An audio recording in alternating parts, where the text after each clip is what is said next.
bom dia. Prazer grande meu como coordenadora do programa, mas também de todos os professores do programa, realizar com vocês essa mostra, que é a segunda nossa, mostra de pesquisa em andamento. Então não é uma pesquisa de defesa, nada disso ainda, não é? Mas é uma pesquisa em andamento. E me parece a todos nós, não só a mim, a todo o programa, que essa atividade é de extrema importância, que a gente está criando ainda essa cultura para os alunos, da necessidade de participar da pesquisa do outro, de refletir sobre a pesquisa do outro também. Então isso é muito difícil também se colocar um pouco, para que todos compreendam isso. Mas a questão de uma pesquisa, principalmente quando nós chegamos no doutorado, nós temos de compartilhar pesquisas, nós temos de dividir pesquisas, dividir experiências, dividir acertos e erros. Então, esse é o nosso objetivo quando organizamos essa atividade já o ano passado, estamos organizando e acontecendo esse ano, mas no futuro nós queremos que os alunos estejam já um pouco mais ambientados com esse tipo de atividade. Que a gente possa fazer disso um grande diálogo dentro do programa. Esse é o nosso desejo, não é? E que cada um possa viver a sua pesquisa e participar, ter experiência, vivência com a pesquisa do outro. É assim que nós vamos crescer enquanto pesquisadores, né? E entender de fato o que é a pesquisa. Então, é com muita alegria e prazer que todo o programa organiza esse tipo de atividade. Eu quero agradecer os alunos todos que estiveram envolvidos, e em especial agradeço o Luiz, a Marina, o Flávio, que estiveram junto com a equipe, né? Muito próxima, mandando para vocês os certificados, mandando a Grazi mesmo também, mandando certificados, organizando e-mails, enfim, é uma atividade que exige tempo de todos nós, né, para que ela possa estar acontecendo e acontecendo bem. E por isso eu agradeço essa participação tão rica, tão proveitosa, tão de diálogo que os alunos têm conosco. Muito obrigada por isso também.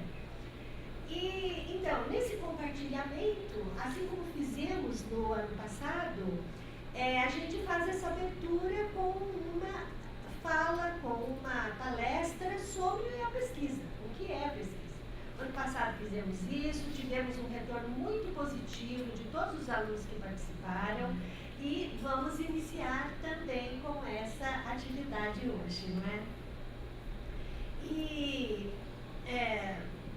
o que eu queria comentar com vocês é que também a riqueza de um trabalho como esse que realizamos é porque não estamos só nós do programa de literatura e crítica literária, mas a gente divide isto, compartilha esta atividade com alunos de outras universidades.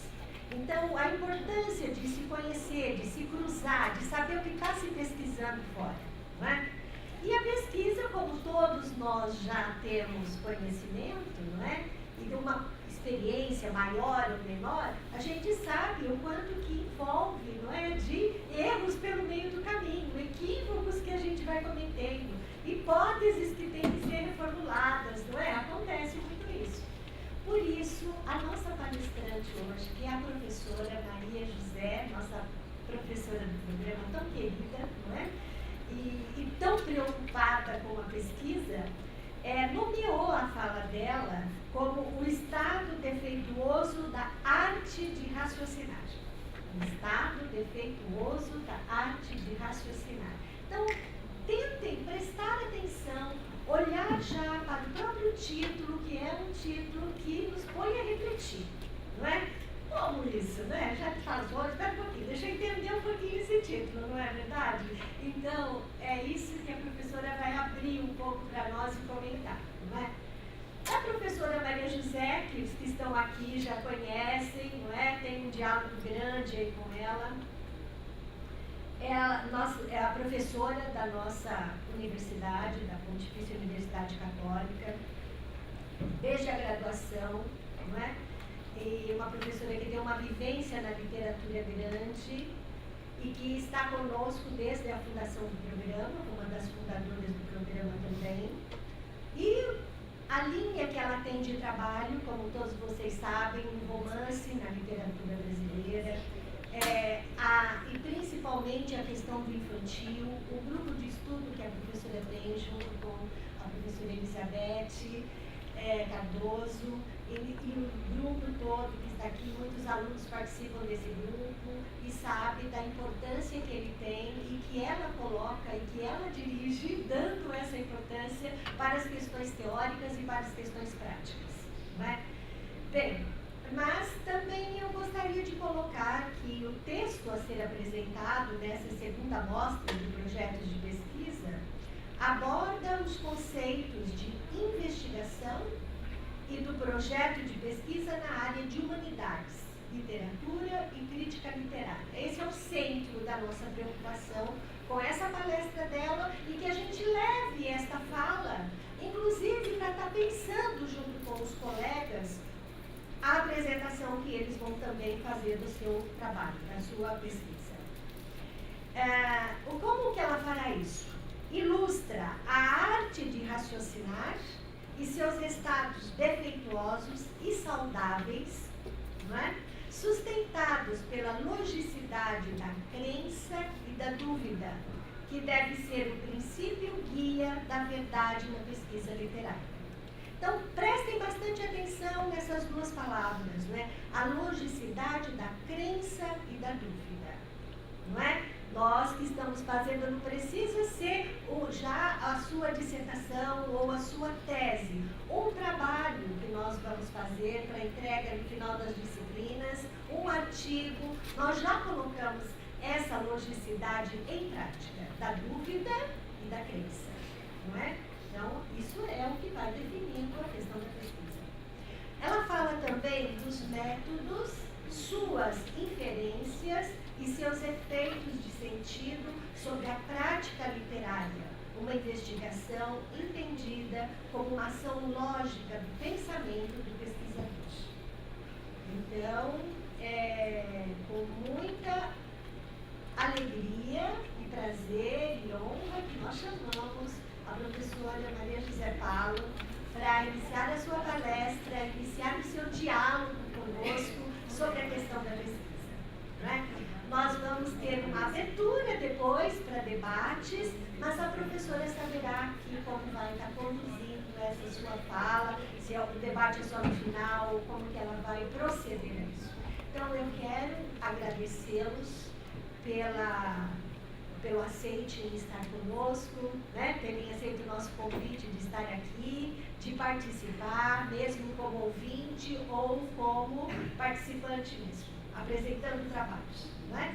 Então, todos nós crescemos com essa atividade. Daí a importância dela no programa, que a gente vai cada vez mais criar essa cultura para que compreendamos a questão da pesquisa, o que ela é, e abrir isso cada vez mais. Né? Um trabalho, um curso de pós-graduação tem como essência a pesquisa.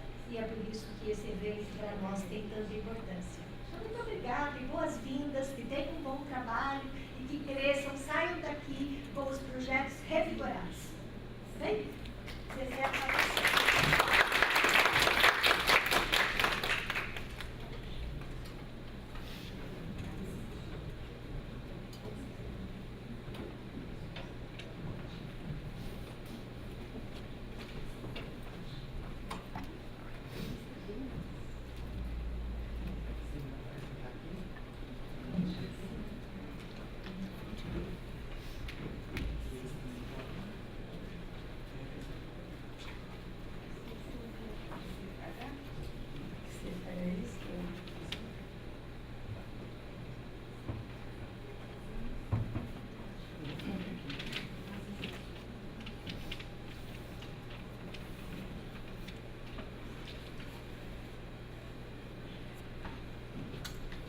Bom dia a todos.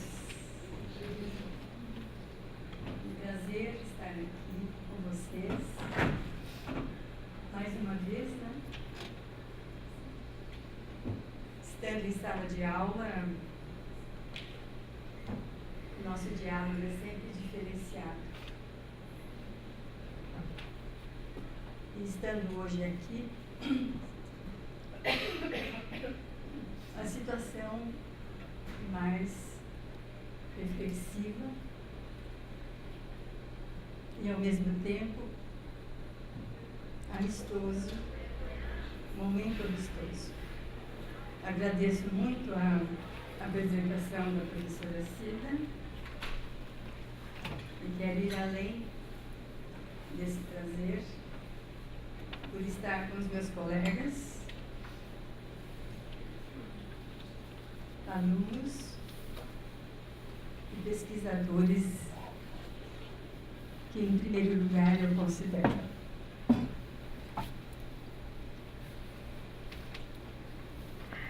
O que eu escolhi para esse diálogo com vocês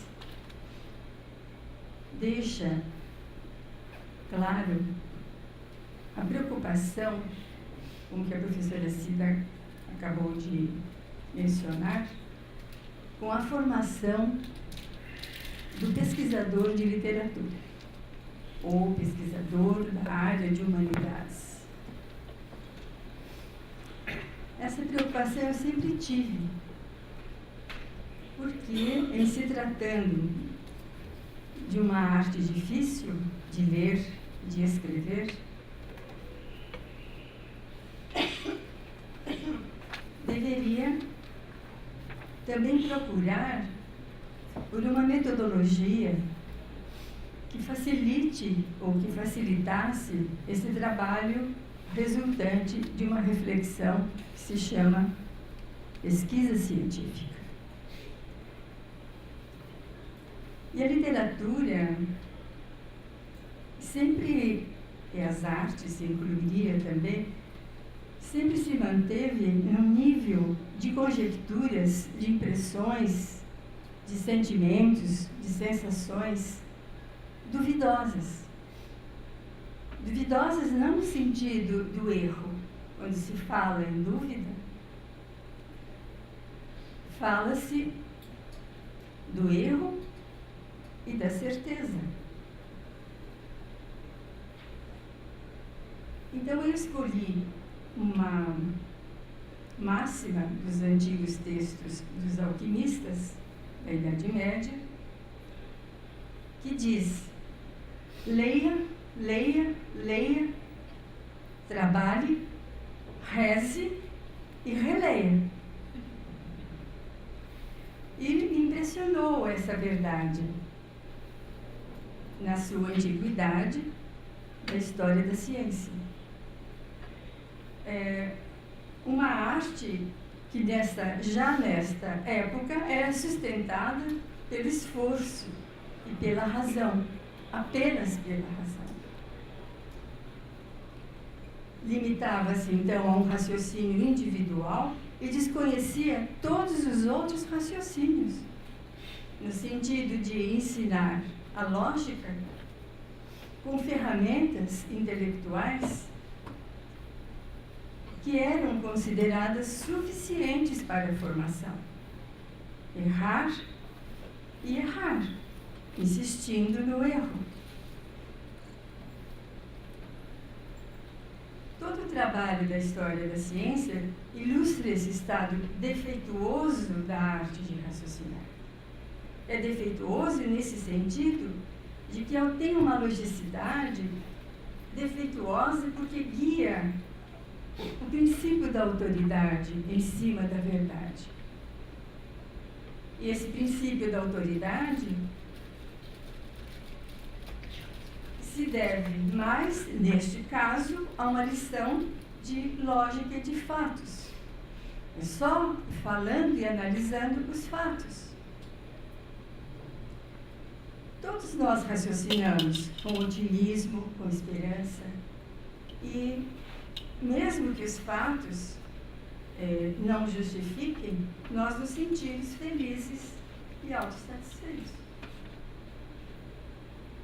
E essa esperança, desde já do século XIII, ela precisava e sentiram, na verdade, necessidade de confrontar com a experiência, ou seja, aplicar uma logicidade que pudesse justificar essas respostas.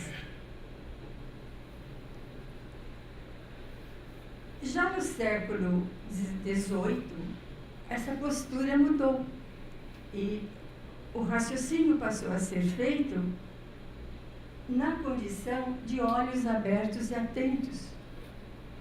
A própria arte, ela mostrou essa necessidade de que deveria haver uma disposição mental diferenciada para a arte, no exemplo de Leonardo da Vinci. Lavoisier, na química, apontou esse método revolucionário, dizendo que toda investigação deveria ser feita com os olhos abertos. Não era ler, ler, ler, ler, trabalhar, rezar, reler, repetir, e nem era sonhar com resultados, mas acabar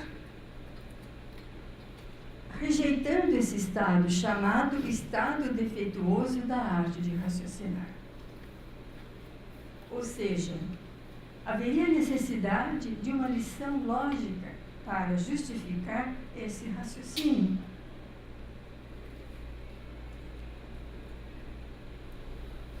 Na verdade, nós não somos lógicos.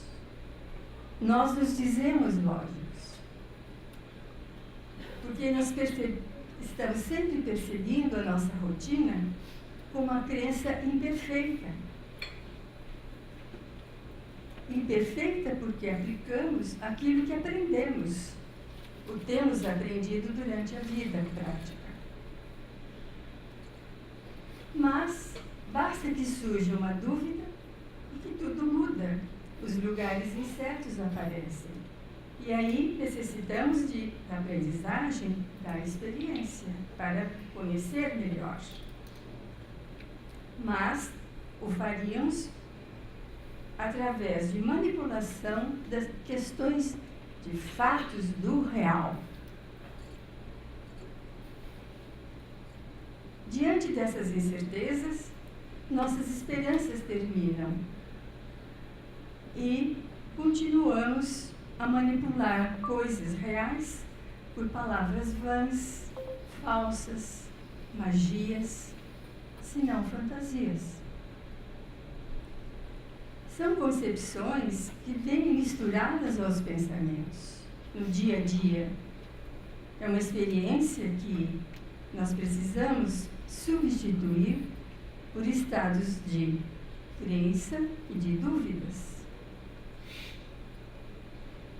Entre as crenças e as dúvidas, o nosso impulso é de termos um guia dessa verdade ou da mentira em que acreditamos.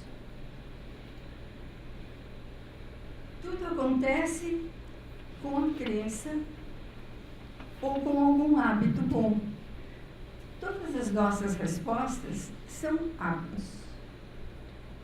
Maus e bons hábitos não são verdades. Esses hábitos é que vão mostrar a dessemelhança entre o que é uma dúvida e o que é uma crença. Em face de que, para nós, no conhecimento empírico, essas duas posições não são esclarecidas. Quando temos a dúvida, começamos com a desproblematização de um hábito que temos de pensar. A dúvida, ela corta o nosso raciocínio aprendido e estimula um novo hábito de raciocinar. Ao problematizá-lo, nós começamos a duvidar e, ao mesmo tempo, levantamos outras dúvidas decorrentes de novas aplicações por meio do imaginário. Nós não conseguimos imaginar a porção desses dados que entram nos nossos raciocínios. não há controle. E estamos sempre levando a um conflito entre esses dois hábitos. É verdade ou é mentira? Em que acreditamos, afinal? A nossa dúvida começa quando escrevemos no papel. É aí que começam os problemas. Quando temos que julgar qual é o hábito bom desse sentimento que eu tenho de dúvida e de crença. Ou qualquer juízo ou qualquer desejo que possa interferir na experiência lógica. Vocês veem que o que eu estou expondo descreve uma radiografia do que acontece no nosso pensamento quando queremos investigar algo na realidade. Temos que duvidar e, ao mesmo tempo, desacreditar, mas com hábitos bons, que se chamariam hábitos de pensar lógico, que entram num processo de suposições. E essas suposições ou predições exigem o nosso raciocínio. Esses raciocínios misturam seus pensamentos comuns, já aprendidos, e geralmente nos trazem maior confusão e falsidade.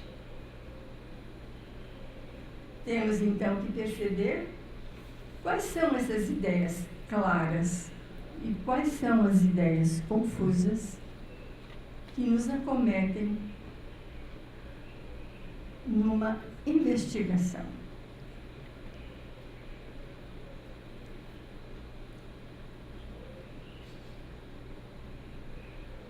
Vamos mais para frente.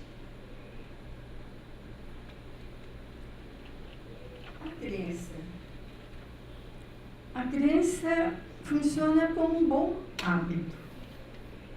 Ela determina a conduta, né? E ao mesmo tempo que acreditamos, nós duvidamos. A dúvida, porém, ela não possui o efeito da crença. É diferente o efeito da dúvida do efeito da crença. Na dúvida, temos um estado de insatisfação e desconforto. E queremos partir para a crença, para nos sentirmos mais felizes. Nessa condição, saímos do senso comum. E ao sair do senso comum, nós saímos das ideias obscuras, improváveis, que costumamos rejeitar daquele que nos aponta, porque preferimos viver insulados em nossas próprias convicções.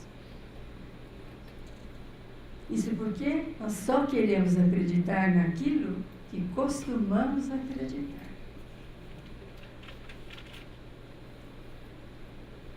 A dúvida, tendo um efeito contrário à crença, pede que os hábitos sejam modificados. E a partir desse contrário, nós caminhamos com grande esforço para alcançar uma nova crença, em busca da verdade. Essa passagem do estado de dúvida para o estado de crença chama-se investigação. Quando vamos investigar, essa mudança de hábito que a investigação exige de nós, surge da paixão de aprender. E que significa aprender a encontrar uma dúvida no lugar da crença.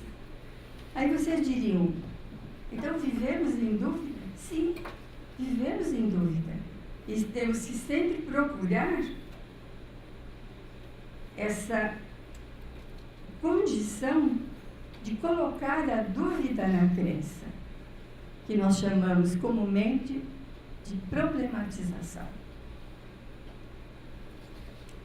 A investigação toda, ela deriva da mente e deriva da percepção, ao mesmo tempo, para que a crença possa chegar a ser verdadeira. Vocês percebem que esse caminho inicia uma investigação de um projeto de pesquisa por uma pergunta. Porém, o problema levantado não basta. O problema não estimula a mente para algum esforço posterior. Ele permanece nas tentativas vãs, que mais frustram, porque não tem ainda um referente. E esse referente deve estar antes do problema. Esse referente nasce do corpus da nossa pesquisa. Ele nasce de uma dúvida levantada, real e viva, do corpus em estudo e em observação.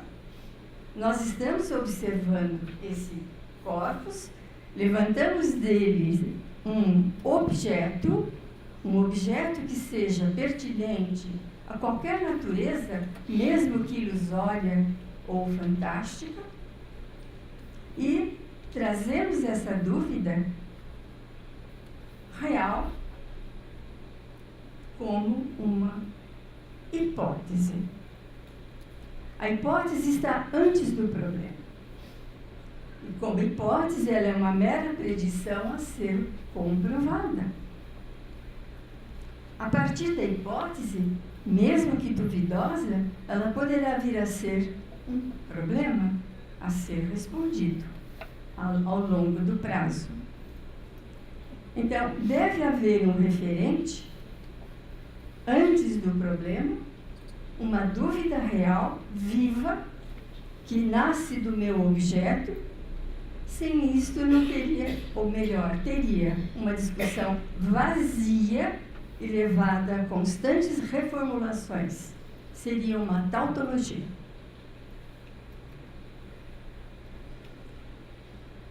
Outros filósofos da metodologia pensam que uma proposição interrogativa deve se basear sobre proposições indubitáveis. Muitos seguem uma linha de pensamento, seguem uma teoria, outras premissas que não fazem parte da sua problematização. Então, neste caso, levantada a dúvida, nós teríamos um princípio guia, que é a hipótese.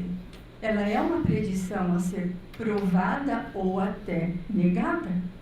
Eu posso negar a hipótese, mas eu preciso fazer um caminho claro, fugir de caminhos de convencimento geral, muito conhecidos ou já propagados. Levantada a dúvida dessa crença original, nós teríamos então a investigação e, não tendo essa dúvida instalada, não haveria uma opinião a ser defendida. Isso seria denominado mau projeto de pesquisa.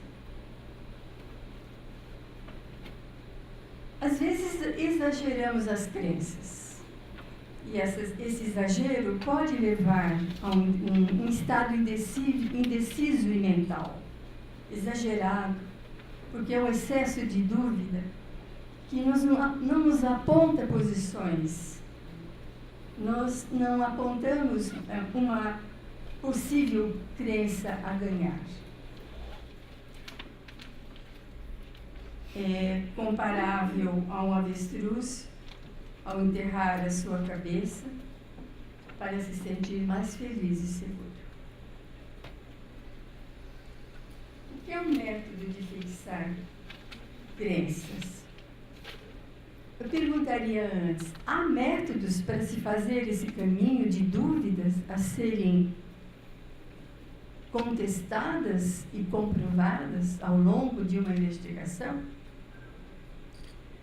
há métodos. Eu apontarei alguns métodos de fixar essas crenças e que sempre têm sido usados por homens que pensam diferente.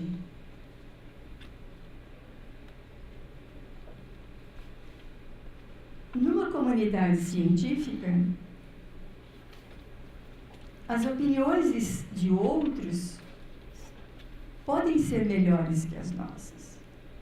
E devemos entendê-las assim, nesse aspecto de que toda crença é saudável, ela é íntegra e tem uma ação que nos leva ao ponto do nosso desejo a ser realizado, que é alcançar a meta. Toda pesquisa tem uma meta e ela tende a se fixar logicamente e deverá ser orientada, aprendida, junto aos chamados orientadores. É a lógica que nos ensina, é a lógica que nos orienta e nos faz, nos torna convictos de que alcançamos as ideias claras. O pensamento é uma ação investigativa.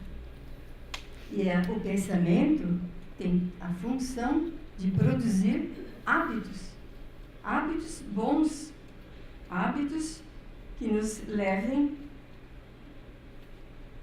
a um sentido, e do qual estamos em busca através de bons hábitos de pensamento. O hábito nos guia. São hábitos imperceptíveis. São hábitos que surgem nas mais diversas circunstâncias, mesmo que improváveis.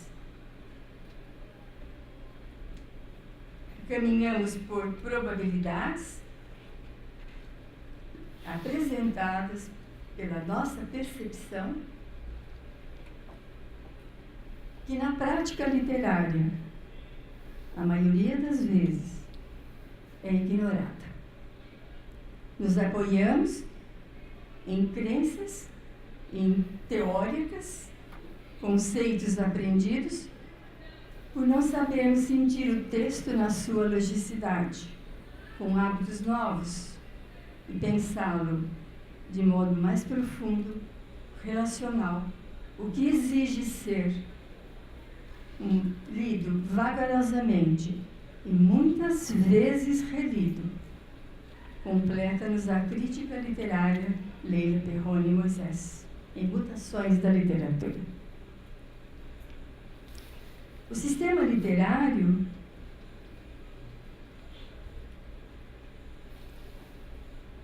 tem uma prática e tem os seus métodos.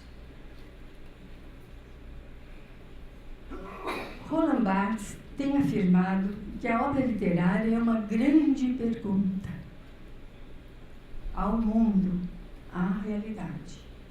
A obra literária não é uma resposta, assim como a problematização não é uma resposta. A obra nunca é totalmente insignificante e nem totalmente clara. Precisamos duvidar, porque ela é misteriosa, ela é uma inspiração, e seu sentido é sempre suspenso. Neste não lugar, há um sistema significante a ser reconhecido, mas nunca como um objeto significado, desligado do sentido. O objeto que destacamos é uma face do signo, que representaria o texto que devemos buscar, ao qual reage um signo de uma natureza singular, sensível, entregue ao intérprete, o pesquisador-leitor. Só aí já temos uma postura diferenciada diante do texto literário. Desse objeto, uma vez reconhecido, surgem as hipóteses. Essas hipóteses podem ser afirmativas ou negativas. Esse é o primeiro método, que se chama o método da tenacidade. É o mais adotado dos métodos porque agrada à razão e abre o caminho da dúvida. Nesse sentido, ele é um método de fixação de crenças, que acata as respostas para uma questão até a exaustão. Isso é que sentimos diante da pesquisa da obra literária, que faz perguntas ao mundo, abala o senso comum, sem jamais responder, porque não tem verdade, e nem atende à decifração ou ao deslindamento total. A literatura não explica. É a manipulação que se faz do real desse objeto, que está sob o nosso raciocínio, feito de crenças e feito de dúvidas, permanentemente. São esses estados que nós construímos incorretos do raciocinar. Um outro método que surge é o da autoridade, que é o coletivo. Ele responde a uma comunidade, a uma sociedade. Há sociedades que apenas valorizam esse tipo de metodologia. É um pensamento que compactua com a sociedade, com seus fins e seus objetivos. É um método rejeitado pelas ciências humanas, porém possível de ocorrer, a depender de uma política educacional. O outro método, terceiro, é o a priori, ou seja, é do meu gosto, da minha subjetividade, apela à minha razão, às minhas preferências, aos meus caprichos e sentimentos pessoais. Ele se vale das ideias da intuição e da dúvida universal, e aceitando proposições que nos parecem evidentes, sejam lógicas ou ilógicas. É um método negado pela ciência. O quarto método é o da ciência propriamente dita. Usa opiniões conflitantes para gerar dúvidas em relação à verdade de crenças estabelecidas.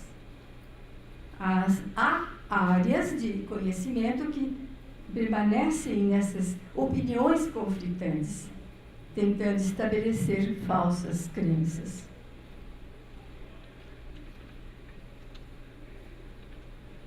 A verdadeira natureza da obra literária é mais aberta do que o texto crítico. Ou seja, a obra literária, como já disse, ela não contém verdade, mas deve ser efetivamente válida. Não ter verdade não quer dizer que não tenha validade. Deve haver adequação numa interpretação, não apenas como uma pretensa verdade do escritor ou da obra, entre parênteses. Nem sempre o escritor diz de toda esta verdade. Ele também está entre a crença e a dúvida. É uma suposta verdade. Embora haja um sistema de significação atrás dessa falsa crença. Precisamos da dúvida e da crença, né? Mas exposta a um sistema de significação e de interpretação. Aqui entra a importância da investigação da literatura e da crítica literária, com o objetivo de redimensionar que verdade é essa que eu procuro encontrar na minha pesquisa. Investigar é tornar uma crença cada vez mais determinada. É encontrar, quanto mais determinada ela for, menos duvidosa será. Mas não se certifiquem de que eu encontrarei a verdade. A verdade será resultante dessa boa prática metodológica de métodos hipotéticos especiais, que tratam a qualidade da linguagem, na interdependência dos modos de raciocínio que eu vou apresentar.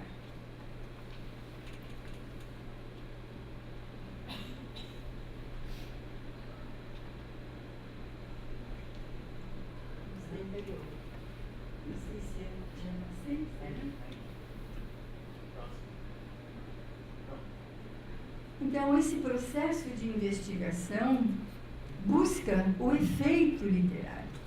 Ou seja, melhor dizendo, nós não procuramos encontrar a verdade.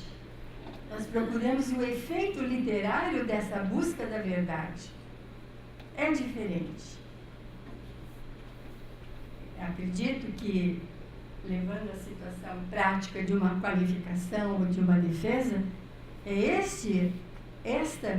deverá ser a sua expectativa.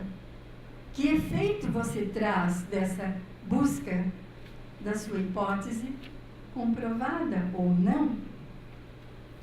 Qual é a sua crença em relação a esta hipótese? Como é que fica o objeto literário? O objeto literário é estético, porque ele busca encontrar a comprovação de um efeito, de uma qualidade, até alcançar a verdade como a sua beleza, a beleza estética. E esse universo nos pede leituras que levem à imaginação. Sem a imaginação, nós não conseguimos alcançar o signo tenro, sensível, estético.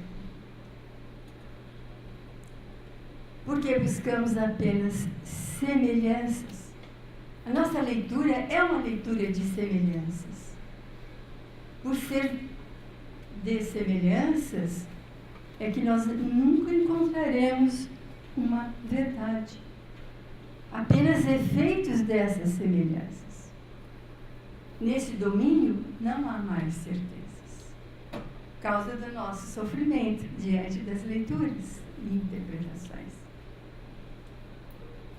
Essas analogias exigem do leitor literário a faculdade associativa de variar imagens, combiná-las entre as partes, reconstituir o todo na tentativa de ligar as estruturas no nosso espírito, sempre com ideias obscuras, duvidosas, não claras, por isso uma leitura difícil. Valéry diz: lá elas se formam, brilham diante de seus olhos. É ele, o Espírito, que nos descreve as palavras. Assim deve ser a lógica dos possíveis, lógica que lê o interior dos signos, lança o seu brilho no olhar de quem lê, daquele que toma de empréstimo as metáforas do mundo, para alcançar, desse modo, as adivinhações mais iluminadas. Para ler a lógica do possível no texto literário, devemos partir de decisões surpreendentes, mesmo que fantásticas, do mundo poético. Nesse mundo é o objeto que nos olha, é ele que pede o deciframento, é ele que pede uma lógica não mais contínua como é a lógica do mundo empírico, mas a lógica do descontínuo. Por isso difícil. Continuando Valéry, eu queria dizer, entre coisas que não sabemos transpor ou traduzir em um sistema do conjunto dos nossos atos, o sistema dos nossos poderes. O que é estudar literatura hoje?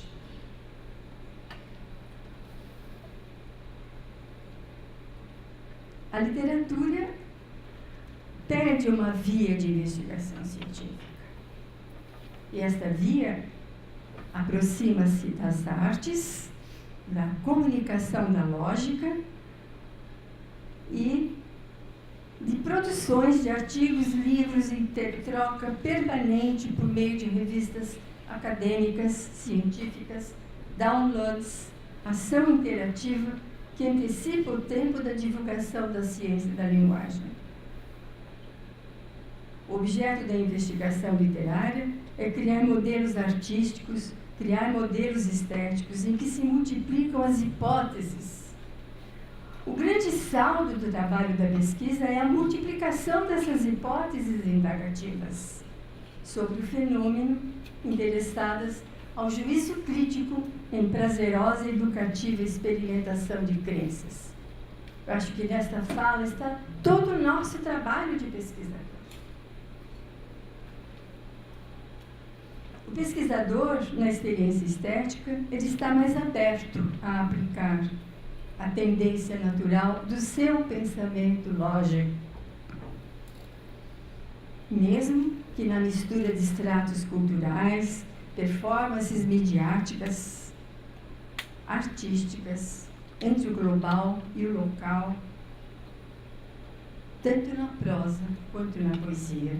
É neste campo, não se trata mais de fixar crenças, mas de regenerar a sensibilidade por meio de dúvidas, por meio da fruição do admirável da arte. Caso contrário, o pesquisador estará destinado a desconhecer a arte inventiva da palavra.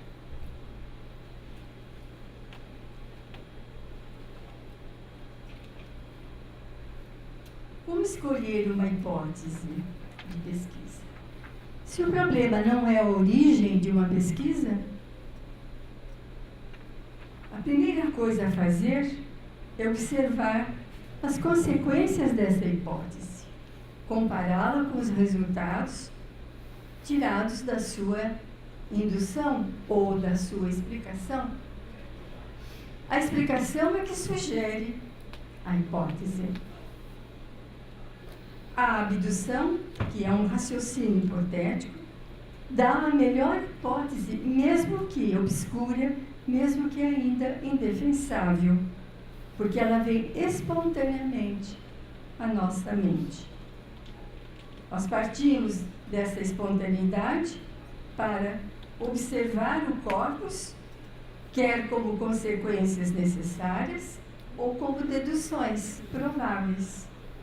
Em seguida, vamos testando as predições, baseadas sempre na hipótese, e vamos tentar explicar parte por parte, por comprovada no nosso corpus. O texto dialético permanece no reverso desta pesquisa de probabilidade das nossas deduções. A hipótese tem que ser plausível, para que ela traga fatos também plausíveis. E deve ser sugerida pelos fatos da nossa própria leitura.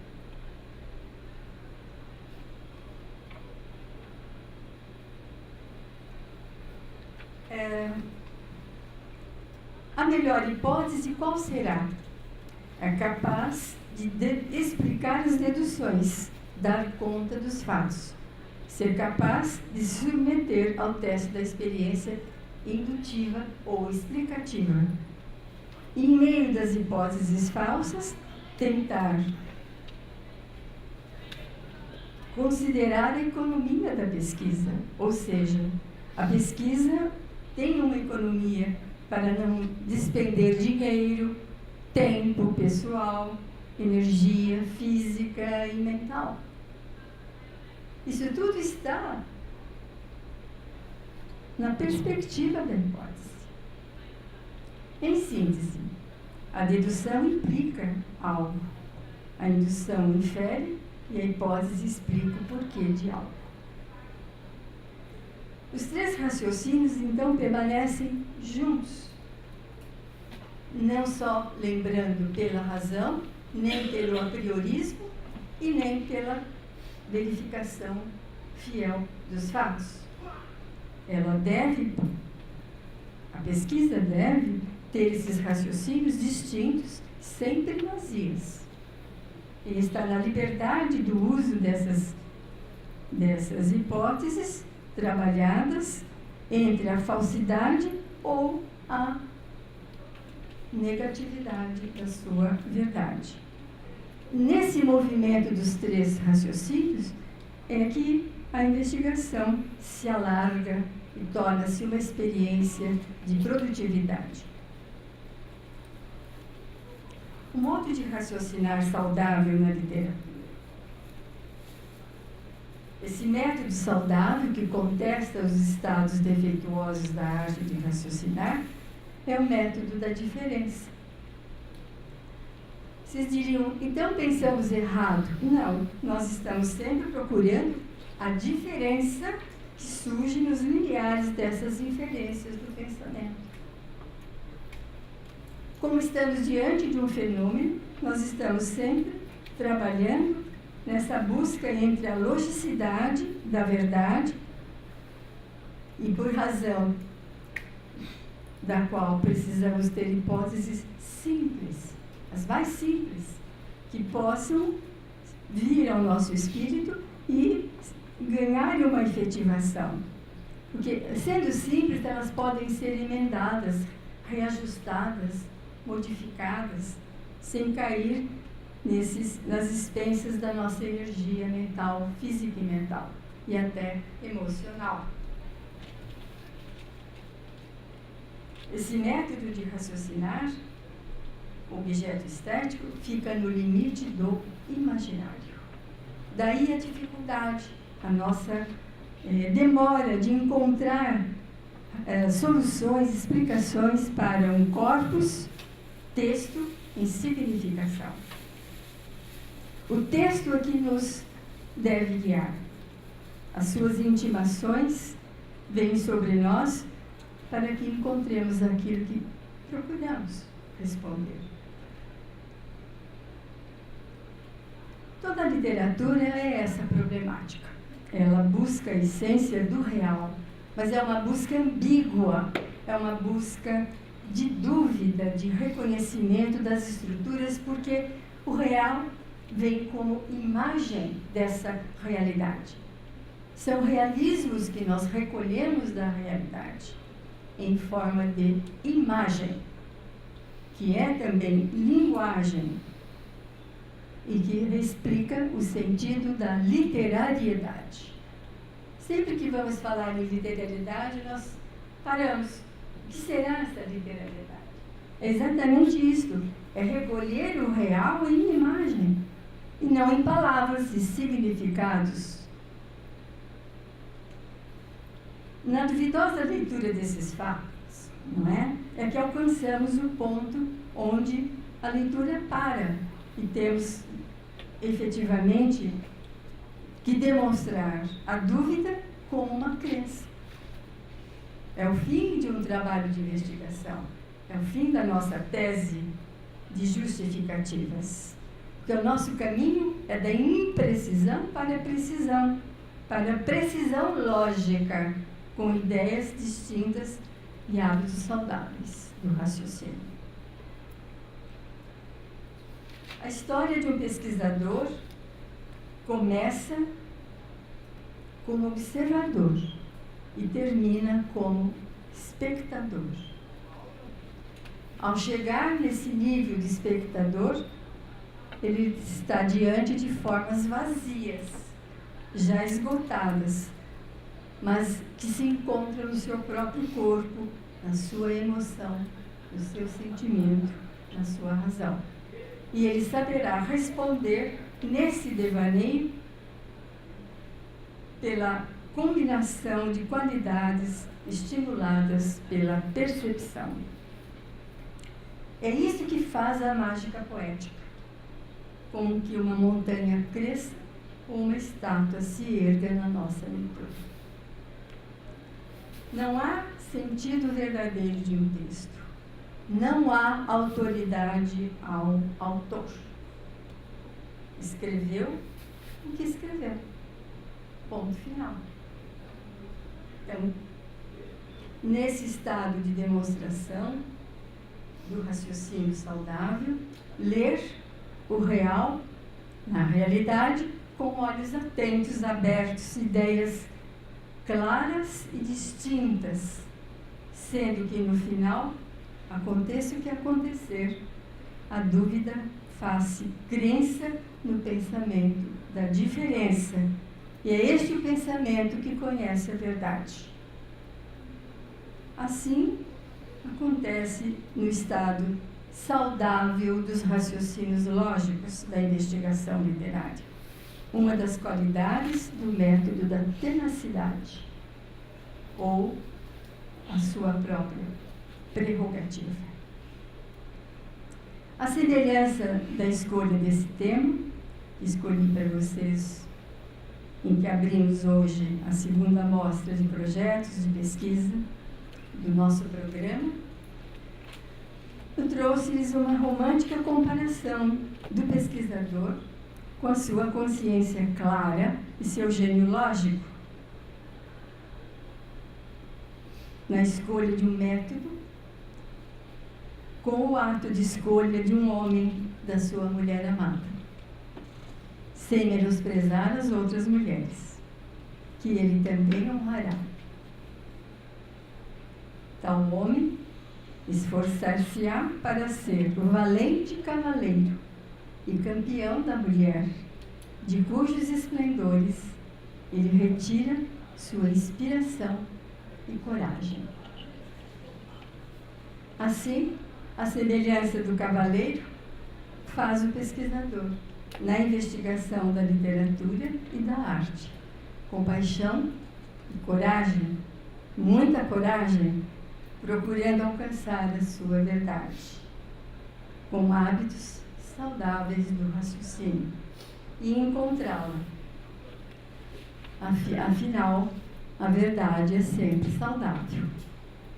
Obrigada.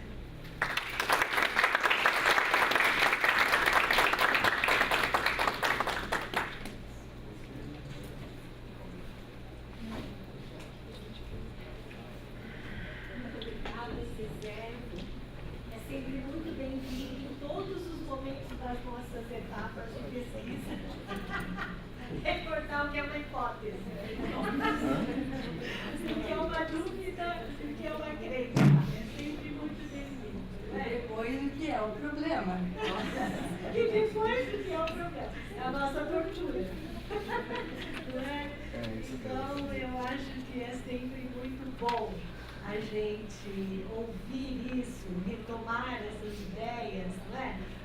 Porque todos nós, enquanto orientadores, né, de um lado, aluno de outro, orientando de outro, ficamos nessa luta, mesmo tendo as disciplinas de projeto e seminário de pesquisa, não é? A gente fica sempre se perguntando e tentando levar para frente o levantamento, né, do problema, das hipóteses, dos objetivos, o melhor para a gente poder caminhar, para nos guiar. Eu acho que foi com este objetivo, com essa clareza, que às vezes levantou isso para nós, né? Porque em vários momentos do programa a gente discute isso, né? As dificuldades que os alunos têm, os orientadores também, porque sempre vai se renovando e o objeto é sempre outro na nossa vida, né?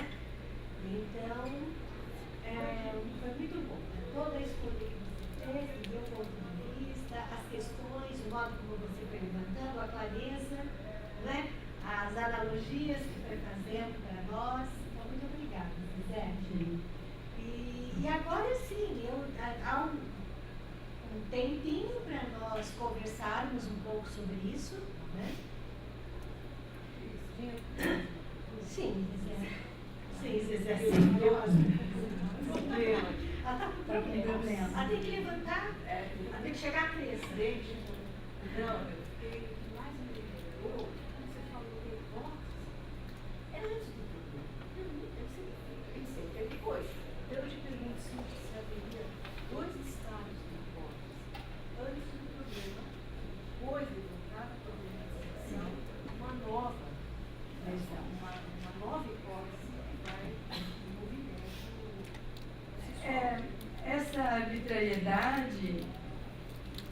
pensamento, né, investigativo tem que ter um apoio, um suporte. Se eu estou diante de um objeto como observador, inúmeras suposições devem surgir para eu chegar a conhecê-lo. Mas eu preciso partir dessa observação como um dado de percepção primeira.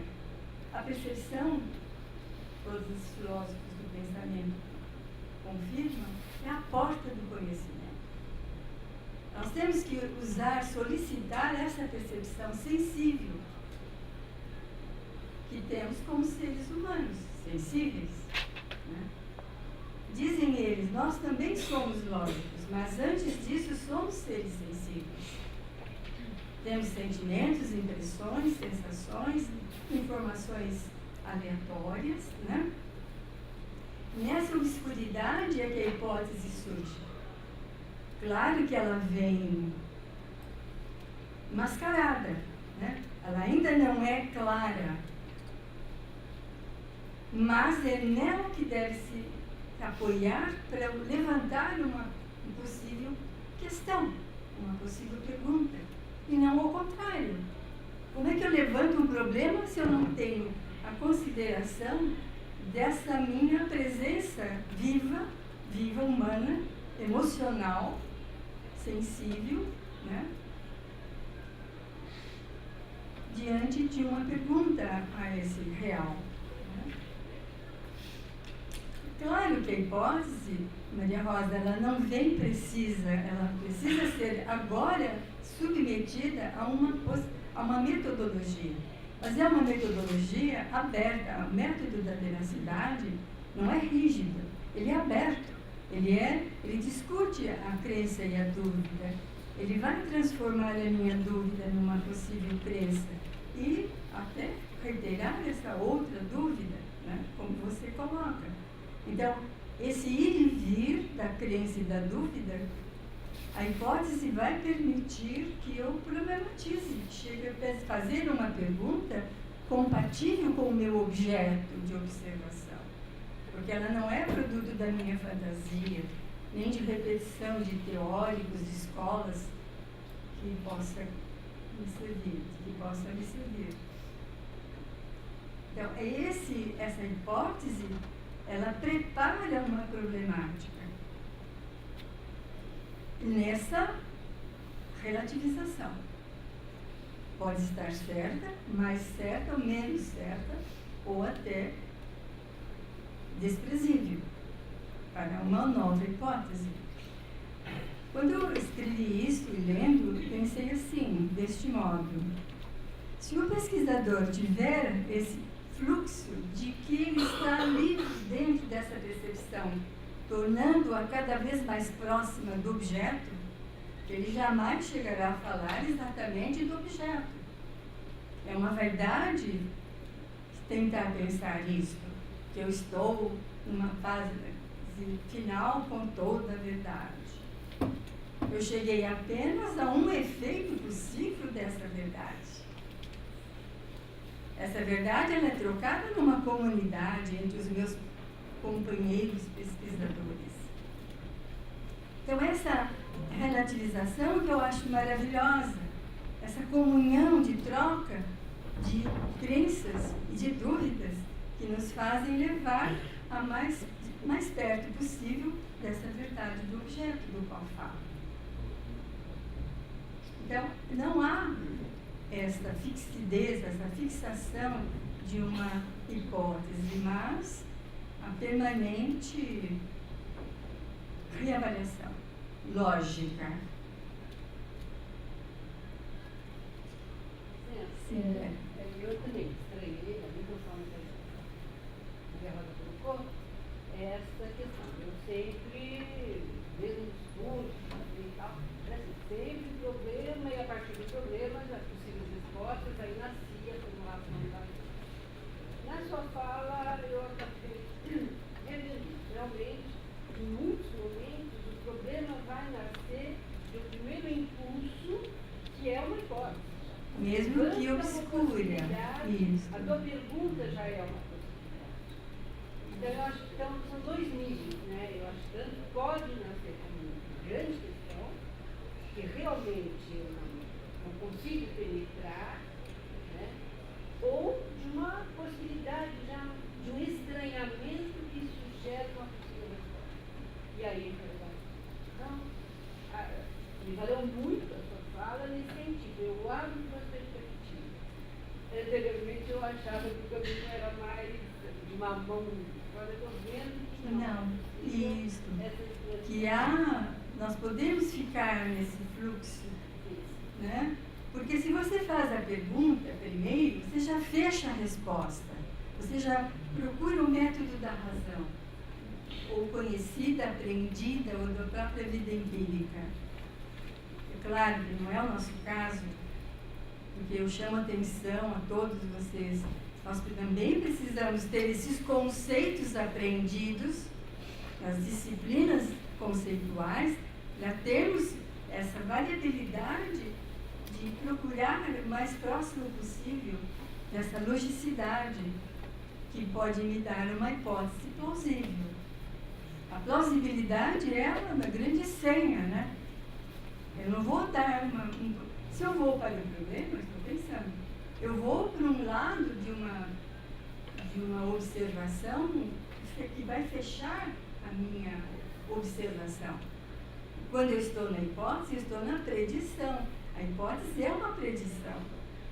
Ela tem que ser levada à sua máxima veracidade com o problema. É o problema que vai julgar essa hipótese. Mas eu tenho que tê-la antes de perguntar. E outra questão que eu fiz com alguns aqui, você usou de uma forma muito insistente a palavra verdade. É a verdade da lógica, né? Certo, a verdade da lógica. É. Na realidade, ela vai responder a uma crença, não a uma verdade. É que a crença ou a dúvida tornam-se verdade. A dúvida pode vir a ser uma verdade. Nós temos de ter, é que na nossa vida diária, nós estamos sempre querendo achar, não, isso é verdade, isso é mentira, isso é falso. Desaparece essa lógica da autoridade e da prática empírica, de querer encontrar a resposta final como verdade. Isso desaparece. É difícil dizer isso e colocar aqui, né? Temos que ter essa abertura. Se alguém está mentindo, mas talvez ele esteja dizendo a verdade. Nós temos que ter essa capacidade. A criança tem isso natural. Eles dizem as mentiras acreditando como verdades e até provam às vezes que é verdade. Nesse sentido, eu diria que eu me sinto hoje, dentro do universo da literatura e da arte, até mais confortável. Porque a dúvida, ela é totalmente aceitável, ela é bem recebida. E na vida, né, na realidade, no nosso dia eu me sinto muito mais conflitante, porque vivemos, por exemplo, num momento político, onde cada um de nós temos as nossas crenças, né, as nossas convicções, e nós aqui, eu acho que não sou só eu, com certeza que meus colegas, e com certeza os nossos alunos, têm vivido intensamente a experiência de compartilhar momentos sociais, né, onde as pessoas pensam de forma muito diferente.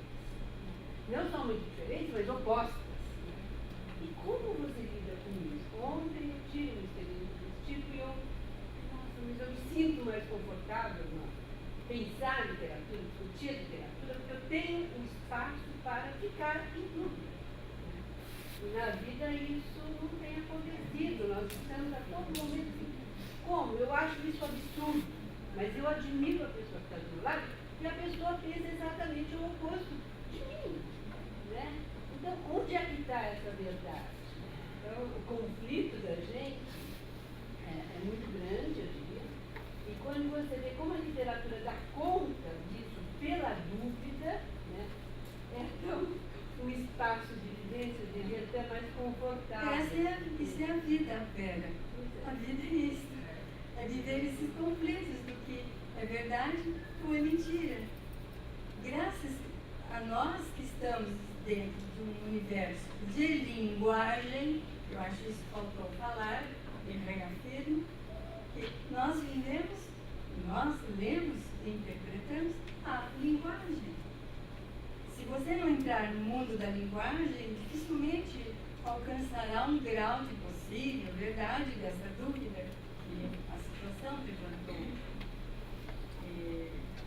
Nós estamos assim sempre entre a ilusão e a percepção, e essa é a chamada vida.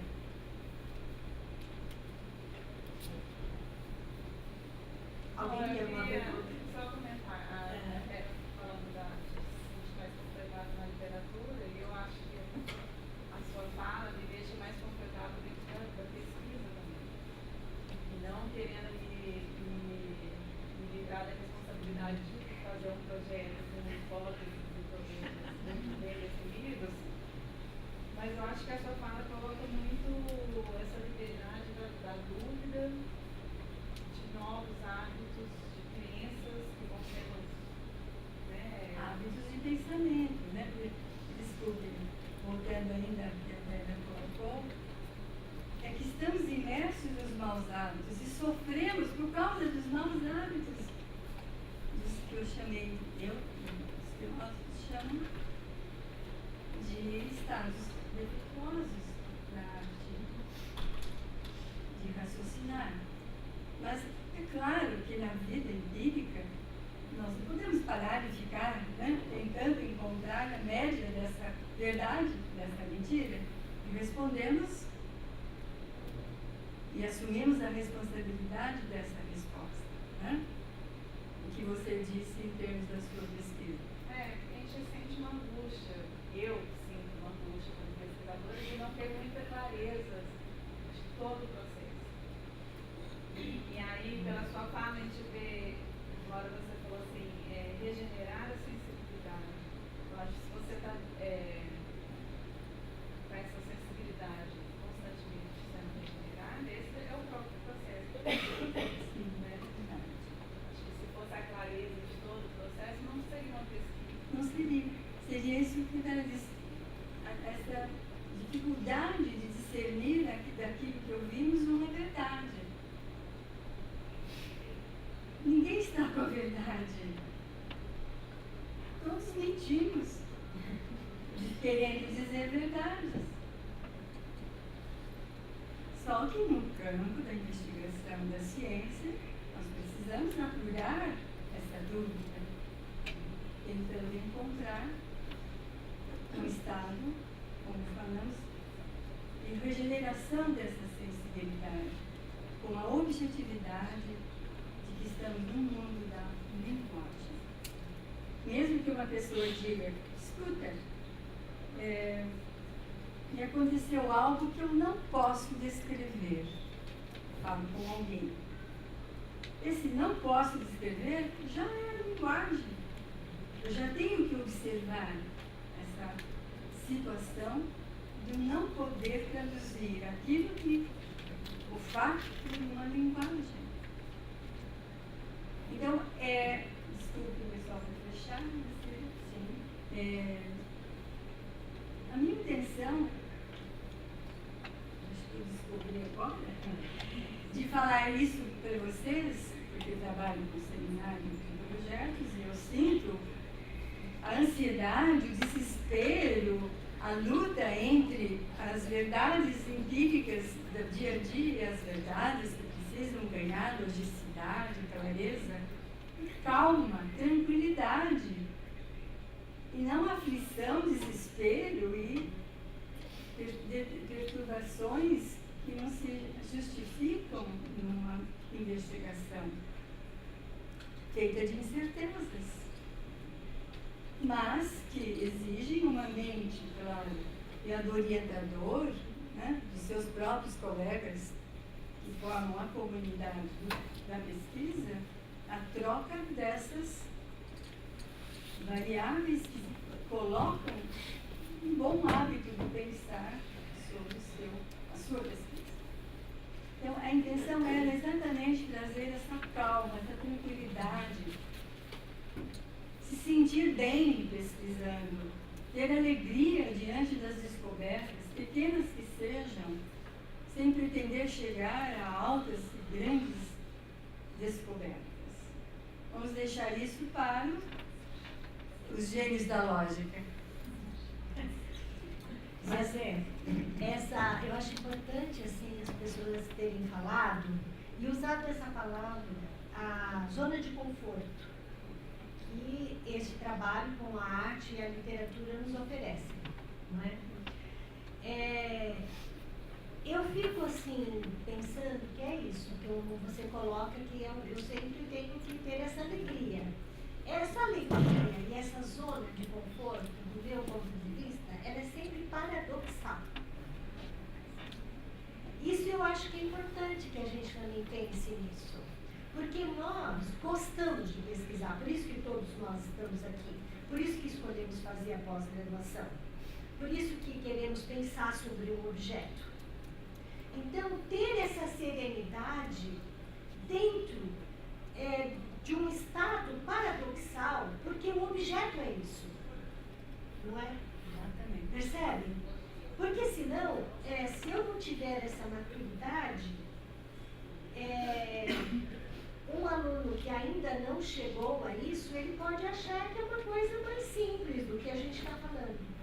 E não é. É estar na zona de conforto, porque nós temos essa consciência, conhecemos o objeto, sabemos que a pesquisa envolve isso e ela pede esse pensamento lógico paradoxal. E nós temos de ter essa alegria de trabalhar com paradoxo e ele nos deixar nessa zona de conforto. Entendem? É assim que eu vejo isso que a Vera falou, e mesmo a Marina. Isto é, não é que eu esteja vou ficar relaxado. Não, é sempre nesse estado suspenso, como diz o Marx, e você também chamou a nossa atenção para falar desse literário. Eu estou sempre num outro sentido, né? Nunca estou no plano lá de largar, nada disso. Mas é gostoso, nós gostamos desse estado. Essa é a nossa questão, né? Nós gostamos de pensar, o estado do pensamento é este, né? Então, achei muito interessante a fala de vocês, né? Trazendo as perguntas para a Zezé também, porque vai abrindo esse tipo de pensamento. E é isso que nós queremos que aconteça no programa, nessas reuniões que a gente faz, que os alunos venham cada vez mais com essas dúvidas, para que todos nós chegamos à crença e, a partir dela, multiplicamos dúvidas. Percebem? Isso que é importante num espaço para a pesquisa, para o pensamento, né? Ou seja, é preciso acostumar a viver com a dúvida. E sem a dúvida você não chega às crenças. Mas você se desespera com as dúvidas. Não há porque isso bloqueia o pensamento para continuar a investigação. E por menor ou demorada que seja, ela venha a nossa, ela virá. Porque nós temos vamos ganhando melhor os bons hábitos de poder enfrentar a dúvida e torná-la nossa verdade. Alguém gostaria de fazer uma perguntazinha? Zezé, fala, Mária, por favor, vem, diga lá. Eu poderia comparar, de outro modo, esse pesquisador com advogado de defesa ou com professor que trabalha com verdades que são mentiras ou mentiras que são verdades É um outro território, não é, Mara? É um território em que a verdade está sob leis. mas que pode ser uma mentira ou uma verdade conforme o pesquisador. A interpretação é que poderia incorrer nessa oscilação de novas dúvidas e novas crenças. Não sei responder dentro do ambiente do direito, das leis. Mas eu penso que também essa postura de produção de crenças no pensamento aberto deve haver. Só que eles já justificam essas novas crenças nas leis. Eles também inventam as leis, reinventam as leis. Assim eu vejo. E é por isso que um criminoso é livre, né? Qualquer delito passa a ser falso. Mas a resposta está nas leis, não nessas crenças ou dúvidas. É diferente. Para nós, não. Nós precisamos das dúvidas, nós precisamos dos erros para torná-los crenças, verdades possíveis, inéditas, inusitadas e talvez iluminadas. Mas haveria uma diferença, né? Porque eu acho que na situação que você coloca, existe uma intencionalidade, que ela tem um pouco sofistas, né? Quer dizer, você tem uma meta, um objetivo, e a tua linguagem se articula em função desse objetivo, que é mostrar uma verdade que está, às vezes, eu diria até talvez fora disso. Mas eu preciso, pela habilidade da linguagem, pela retórica, Dessa logicidade. É uma lógica que vai para uma outra. É a logicidade que vai fazer esse movimento, né, de comprovação do fato, seja ele positivo ou negativo, um erro ou uma verdade, ou uma grande mentira, tornando-se verdade. Muito bem, a gente tem outras perguntas que a gente vai encontrando às vezes pelo caminho e vai também, né, aproveitando esse tempo e perguntando. É mais assim, um abrir de olhos, né? É que eu não trato os problemas da minha vida empírica sobre o literário, quando a sua natureza sensível, observável e lógica deve ser entendida, inteligida, significada. Essa é a grande dificuldade. É um exercício de logicidade, de complexidade, mas que existe também o simples para que seja revelado. Bem, agora a gente tem que encerrar para poder olhar também.